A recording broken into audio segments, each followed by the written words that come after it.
to the F1 Time Portal. Today, we're sharing our POV on the 2025 Austin Grand Prix. I'm your host, Luigi. And I'm your host, Rosa. So let's go. Or should we say, Rosa, let's not go? I know. I was just. This was one of the most boring races. I literally fell asleep after the first 10 laps. It was a surprise because Austin has given us some great races in the past. I know. It shows how the cars have evolved, that they can't follow. And even on good tracks, we get boring races like this one. Yeah, it was a snooze fest. The sprint race, however, Luigi, was very exciting. Oh, it only had a couple of exciting bits. I still thought the sprint race was pretty flat as well.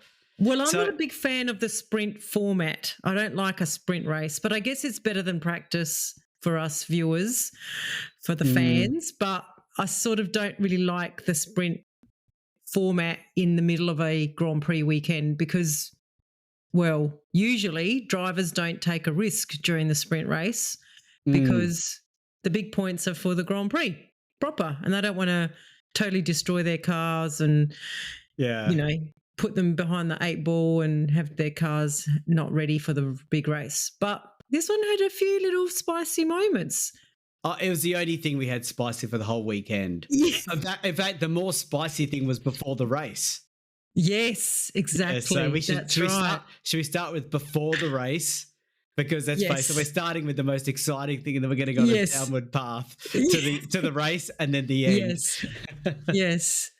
Yes, it all started with the word of the weekend, Louis, the word of the weekend, and the commentators went nuts. They used, I don't know, they must have been on some sort of like payment on how many times they said this word. It was repercussions, the repercussions. Yes. Yeah, it's so funny that like McLaren have given us a few words to remember. Papaya rules. Yes. Repercussions. Yes. Thank you, McLaren, for giving us some interesting topics. So, do you want to talk about the repercussions first? Because I was going to talk about historical repercussions. Oh, yes. Well, it is interesting, isn't it? I mean, I was after Singapore and their papaya rules debacle and their aim to keep everyone happy and sort of, no fighting and we're going to win the championship, which is everything's going to be fair. Yeah. I thought that was ridiculous, as you heard in the previous POV episode. And now they've doubled down, Louis. Like not only like that incident, I mean, at best it was a racing incident. Or at worst, it was a racing incident. Well, are you talking about what happened in the sprint race or are you talking about – okay, so we're going to the sprint race. Okay, we'll go there then back to the repercussions. They kind of – no, you're not. The repercussions predated the incident. Before. That's true. Yeah. So they came out with this repercussions thing and both drivers talked about it. Interestingly, both drivers like – Lando looked happy as he was talking about it. Yeah. And Oscar looked fake happy as he was talking about it. So I'm not sure if it was just a PR stunt. It's a really bad PR stunt, if you ask me. Yeah.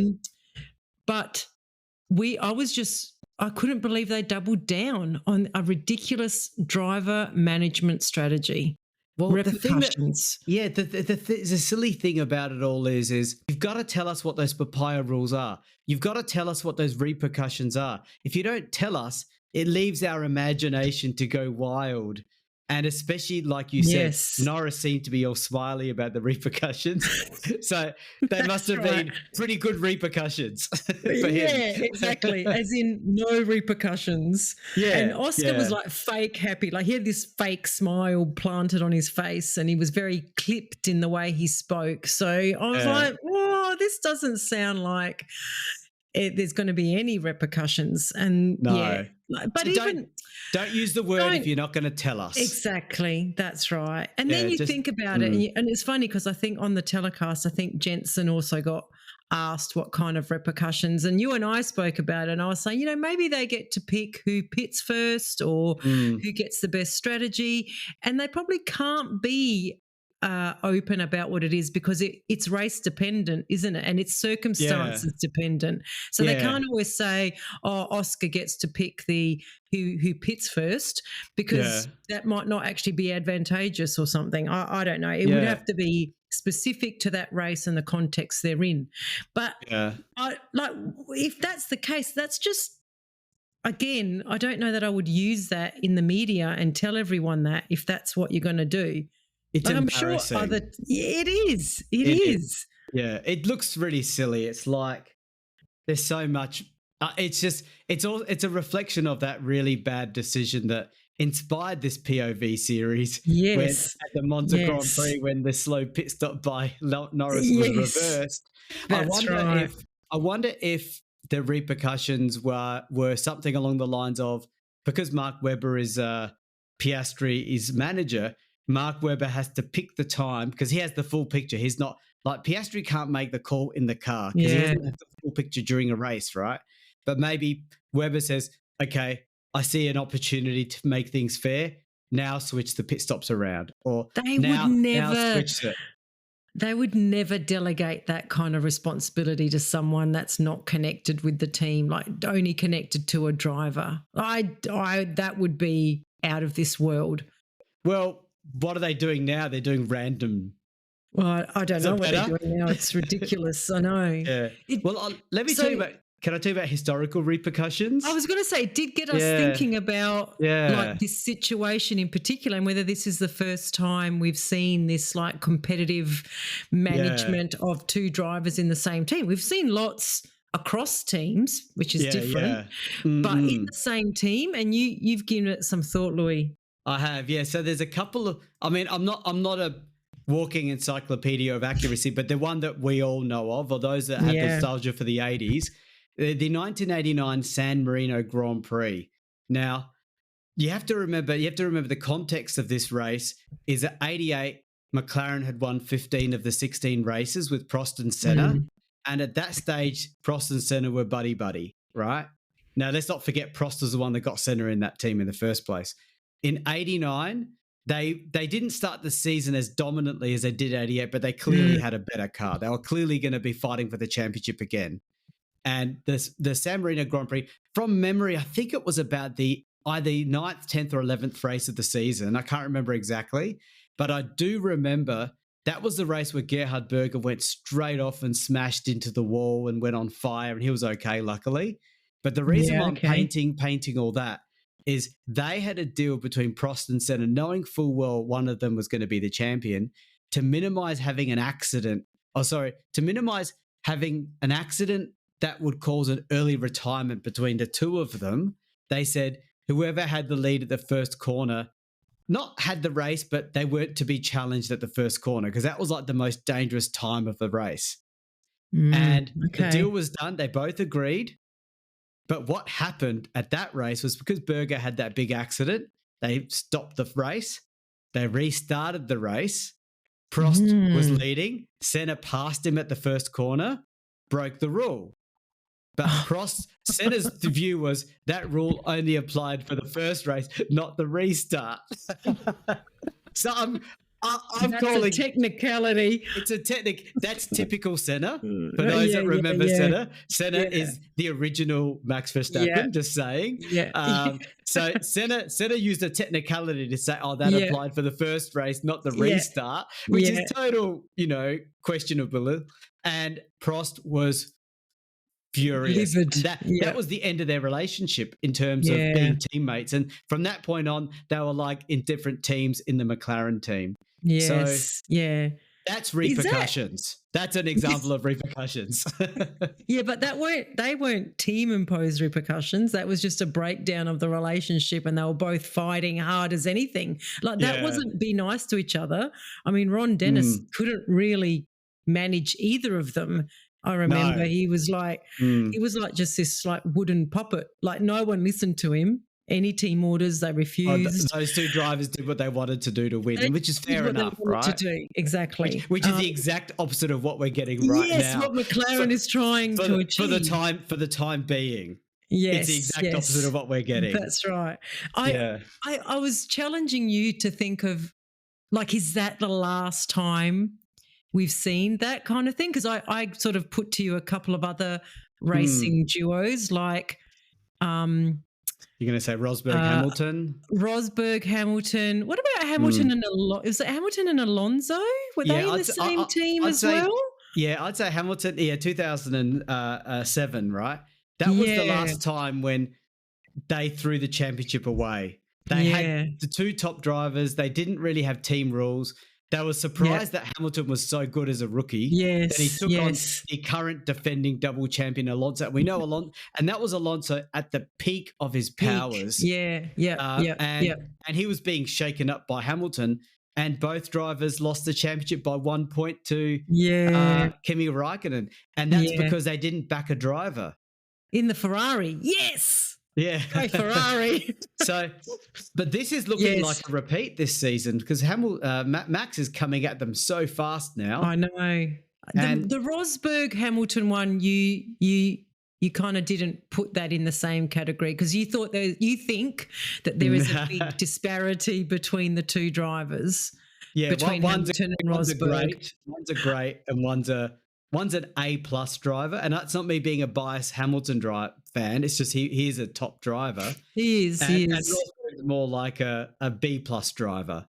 Oh, Sorry, wow. all I the would have Rosberg still fans put him out in there. the A's. A-? No? Maybe. Wow. Okay. Every time those two were head to head, Hamilton would just pull away. Generally, you didn't see Yeah. Rosberg just pull away from Hamilton because he didn't have the talent to do it. The speed to do it. In my overall opinion. I can't wait to get to that year because I really want to delve into it a little bit more. But yeah, so Yeah. really, it's really the Senna Prost was the last time, maybe Alonso Hamilton, but really it's the last time we've seen Yeah. this issue till now. Yeah, that's right. And yeah, it's and I've got a funny feeling that Max might take it now because I know. if McLaren keep trying to do this good boy thing, then it's game over. I know. And we've had other teams have two drivers in the same team lose it to a third driver, and I think the last time is not just 2007 is the most recent, but I'd say Mansell Piquet against Prost in yes, 86. Prost, In yes. 1986, that Williams was the superior car. Yeah, Who won the championship? Prost and the McLaren. yeah, Because Mansell and Piquet kept taking points off each other, and they didn't have a clear number one because they didn't expect Mansell to be good, yeah. and he was good. So yeah, So I've got a question for you, Louis. Let's Yeah. just now go to the incident, the sprint race incident. yes. Do you think that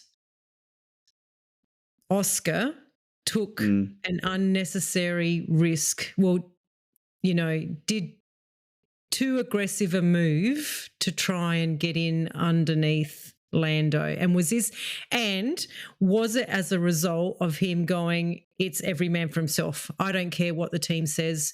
You all screwed me over many races, over the last 2 or 3 races, and I'm just gonna do whatever it takes to win. Now, yeah. So those are 2 questions for you. Okay. What do you think? So I can answer them very quickly and whether it's succinctly. I think the first part is, I do think it was a racing incident, but a racing incident totally caused by Piastri. So not enough to get a penalty, and it's not because I've got a bias in saying that. No. I genuinely think it wasn't something that he did to try to cause any impact or damage to Norris. He was lucky it happened that way. Yeah, that's right. In fact, if you look at the action just before the incident, he does give Lando a lot of room on the outside. When he's on the outside, like, he moves over so that he doesn't hit Lando at that point. And then he brakes hard, and then he swings left really hard. And the sharp angle he does, it's so risky. I call it a brain fade. Yeah. Piastri did a brain fade move. Do you reckon it was a brain fade? That's strong. I do, because I know it's a big wide first corner and there's multiple lines. I get that. But he was taking a massive risk because Yeah. the sharpness of his turn was really Yeah. putting him at risk, and Yes. and he could have easily have just been taken out all by himself. Yeah. And that would have been disastrous. And everyone would Yeah. have said, "What are you doing? What are you doing?" I Yeah. still think, "What are you doing?" When he did that sharp angle, I thought, what are the chances that there's no one Yeah. there? There's got to Yeah. be someone there. I mean, I we felt, have seen mm, drivers, you know, cut their way through traffic unbelievably. You go, how the hell did he yeah, get through that little spot? Squeeze yeah, through like a tiny gap between two cars. But yeah. yeah, when it doesn't come off, it doesn't look good, does it, for the So driver that what? does it? So what's your verdict on that? So I've said a racing incident, but Piastri's fault. What's your verdict? Oh, I think it was uncharacteristic Piastri. I think he's much more measured normally when he does things like that. And I think you didn't answer the second question. I think it was actually as a result of his new mindset Mm, around taking the opportunities that he felt are now what he has to do to win the championship because his team isn't going to mm, back him in the way that he expects. So mm. yes, it was uncharacteristic. I agree with you. I think when everyone first saw it, Paul Hulkenberg got all the blame. Oh, Poor no, I guy. don't blame Hulkenberg at all. I No. saw straight away. I felt sorry for Hulkenberg. Yeah, yeah, yeah, And yeah. you know what the really sad thing is? Not only did I feel sorry for him, but when that first lap was done, he was down in 15th place like normal. And I was like, Yes. no, not there again. Yeah, yeah. Yeah. The other question I have, which a lot Mm, of the pundits out there and commentators and people with opinions like me and you are mm, saying that the pressure is getting to Oscar and he can't handle the increased scrutiny and the fact that, the pressure of having to win the championship now is too much and he's cracking. What do you say to that? I say no, I don't think that's happening. But I do think that the stupidity of all this McLaren stuff, he's having to think externally, as in my Yes. championship, Max Verstappen, and now he's got to think internally. Yes. Repercussions with Lando. Questions. Yes. Papaya Do I rules. get to pit first? Do I get to Yeah. papaya rules? Do I, Yeah. and I just think that's just stupidity. And he's probably just going, what am I? Am I in daycare or something or Yeah. nursery? Yeah. I think that's what's causing him to be distracted because he's thinking internal and external. If you're fighting for a championship, you should be thinking nothing but external, Yeah. Yeah. I don't So, think he's cracking under the pressure either. A lot of yeah, people are saying he's not going to finish strongly. I mean, this is what his third year in yeah, Formula yeah. One. Like that's a Mm. big ask for a 22 It's year pretty old, young. Yeah, 23-year old to be fighting yeah, for a championship in his third year. And I remember last year he did have a few bad races towards the end of the season. It's a lot. It's like 24 race season. I'm not making any excuses, but yeah, all drivers are tired at this stage of the season, I think. yeah. And But I mm, think pressure gets to all of them. I think pressure should get to all of them. It's a big yeah, thing, but I don't think it's overly getting to him, if you know what I mean. yeah. It's just I the think right it's amount. McLaren. I think McLaren's getting to him. That's what I think Yes. is happening. So what's happening here is this could be. There might be a trigger of some sort for him to leave McLaren because of this, but he wouldn't because McLaren's got the top Nah, car right now. they've But got the who best knows car. who's going to have the top car in 26? Who knows? New regs, exactly. New Yeah, regulations. Like I'm yeah. hoping that Ferrari has written off this season and is spending the whole year developing their new car with the new regulations They for can't next get. year, Yeah. which I doubt McLaren have because this year's car is just better than last year's car as well. Well, it seems to Um, be flatlining now. Now it does. Yes. Mm, Yeah. mm. And Other that Red teams are Bull. catching up. Yeah. Yeah. They're even saying that that new I forget his name because he's new principal to me. Oh, he's not a new principal. He was the principal of Racing Bull, but now it's Red Bull. Yes. Matt, what's his name? Mekas? Malik Is it Mekas. Mekas? Yeah, Mekis. Yeah, they're saying that he's having an impact on the car because he's an engineer. Um, Yes. as, of course, Okay. team principal, but there's probably something that he can add to the team that Yes. maybe Christian couldn't do. Yes. Yeah. Um, But I mean, Max is really taking it to the McLarens, and it's just making the championship quite memorable, isn't it it now? is. Yeah. Well, there's really a fight between three of them, and any three Yeah. of them and just because the third one is Max, you'd put him in there. Like if the Yeah. third one was Norris, you'd go, he's got no chance. But Yeah. because it's Max, you go, and he's Yeah. just showing his class as a driver, isn't he? He's just Yeah. he is by far the best driver on the grid at the moment. Yeah. And we might have old closely Max by Charles Leclerc. It's hard to judge him because I he's know, in such a I dog know. of a car. I know. Yeah. So Yeah. I mean, I was going to mention, what was the second question you asked me about the Piastri that you said I didn't answer? That Was his action as a result of him taking those risks because of the because of the way that they've managed, the team has managed past incidents? The reason why I'm saying no is because the move he didn't look like it was going to have any contact or risk to Norris. I think when he's banging wheels, yes. Okay. Or when he's side by side and the wheels are into overlapping, but not touching, yes. But he was doing a clean move. He did. He was clean. You know what I mean? Yeah. It was clean. It was clean, but sharp, crazy angle. Yeah. Yeah.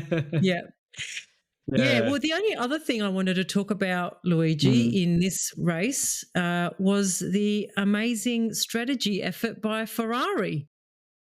I mean, I think that's the first time this season that I have seen them make. Let's just talk about Charles for now, and how he started the race on softs, and when they pitted him and all of that. He nearly got the lead. You nearly got the lead, exactly. And they didn't, like, usually when Charles is in that position, they stuff it up. That something goes wrong. They either choose the wrong tires, or they pit him at the wrong time, or I don't know. They change something on the setup, and it goes badly for them. So I was really impressed. Well, you're impressed at what is expected. Yes. So that's not a good thing, is what I'm saying. You know. I know, but come on, let me be happy for a little minute. Be happy for a little bit. And look, I'll give Ferrari some credit. I mean, you know, when Hamilton was catching Leclerc, I think did Leclerc have that spin? Oh, I've lost track of that. Yes, yeah. He had he went off. His softs were gone. His softs were gone. Yeah. Right? And Hamilton was coming at him, and Ferrari didn't immediately say, "Let him through. Let him through." They let them battle for a lap, and I was like, "What are you doing?" So old Ferrari's still a little bit there. I know. If it was any other team, it would be move out of the way. He's on a different tire strategy. You're about to go into pits in 1 lap time. Don't slow down the other driver. Yeah. So they've still got a little bit of old Ferrari there to clean up. Yeah. That's what makes you love them. Yeah. Yeah. So that leads me to I guess I was going to mention the Colapinto moment for 17th against Gasly. That's hilarious. I mean, the race was so boring that I'm referring to that. You know? Louis, that could be the next example of two drivers battling it out for supremacy 17th. In their team for 17th and 18th. I mean, that was ridiculous. The thing that's not fair about that is Colapinto was like saying, "Can I part? He's slow. But they said, we're managing. Right? And I think behind Colapinto was like 8 seconds. So there was no risk to Colapinto, no risk to Gasly. 16th, 17th, or 17th, 18th, doesn't matter. Do you know what I mean? So now Colapinto's just upset Gasly, and Gasly's going to be like, well, okay, next time this time comes, I'll teach you a lesson about managing, because he was no doubt managing. That's right. Yeah. And 17th and 18th, Colapinto, come on, get some perspective. Yeah, it's just not worth it. You got to think the big game. I mean, the commentators were saying, oh, he's looking out for his drive for next year and all that sort of stuff. I don't think a team's going to go, oh wow, he came 16th. That we're going to pick him up now. You know, he came 16th, but no, he came 17th, but he could have come 16th. Oh yeah, we won't take him. What? Yeah, I don't know. I mean, okay, you could say, oh, the guy's got attitude, he's got push, he's not letting. Yeah. Then the team boss will say, oh, so when we tell him to stay back, he's going to ignore me too. That's right. Exactly. It goes both ways, doesn't it? Yeah, it does. Yeah, Yeah. yeah. And then there was the science overtake. What did you think of that? That's right. That was That was pretty bad. poor. Yeah, I don't know what he was I thinking. don't know what he was thinking there. Exactly. Yeah. And it's always Yeah. funny when those drivers do that. Signs was immediately saying, "Oh, he drove into me." Yeah. Yes. Yeah. Okay. Yeah. But I will Yeah. say that what I did think was I've only got one more thing to say because there's not much else to talk about. No. But I just want to, because this is about point of view and I want to share my point of view. This is from the sprint race about a driver that I don't hold with too much respect is Lance Stroll. He took out Ocon in the sprint race, if you recall, and then he kept driving with that wheel. I know. He knows the rules. He knows you're not allowed to drive like that. And I was like, what are you doing? You know, like, first of all, you caused that accident. And secondly, you're driving around with that wheel bouncing around. And that's the car you need for qualifying, by the way. So it's just like, just go. We need you to go. You're hanging around to see if Newey gives you a rocket ship for next year. And Alonso's probably going to beat you anyway, Stroll. So I'm sorry about that. And I'm sorry for all the Canadian fans out there. So maybe TV is better than Stroll. I don't know. That's a big call, isn't it? That's a very big call. Yeah. All right. Well, when's our next race? It's not next weekend, is it? It's the week after. It is next week in the Mexican Grand Prix. Oh, it's Mexico. Oh, that's a max race, isn't it? It's a max race. Red Bull's very good at that track as well. And it's a track you can't pass on. Oh, not again. I know. But I do admit I do love the fact that how that track goes through the stadium. It looks really cool. Even though my memories of that race are not very appealing. But you know what? I will say one thing about boring races like the Austrian one we just had and the Mexican one we are about to have and the Monaco 26 race that we're going to have, that you need those boring races to appreciate the good ones when they come. Otherwise, how do you have context? How do you know? Yeah, that's true. Yep. Yeah. That's a good POV to end on, Louis. Yeah. So we've managed to get a good 20, 25 minutes out of one of the more boring races of the year. Second only to Monaco. Monaco was even more boring, but we didn't have POV back then. No, we didn't. Yep. Yeah. All right. Well, till next time. See you later, everyone. See you later. And can I ask for those listening to the POV episode, leave us some comments, send us a message. Do you like these POV episodes? Are they worth it? Or do you prefer our recap redos? We're going to keep doing the POVs for a little while, but it'd be good to have some feedback, yeah? Yeah. We'll see. They'll love it. This wasn't a good episode to refer to. Refer to the other one, the Singapore race. Okay, bye everyone. See you, bye.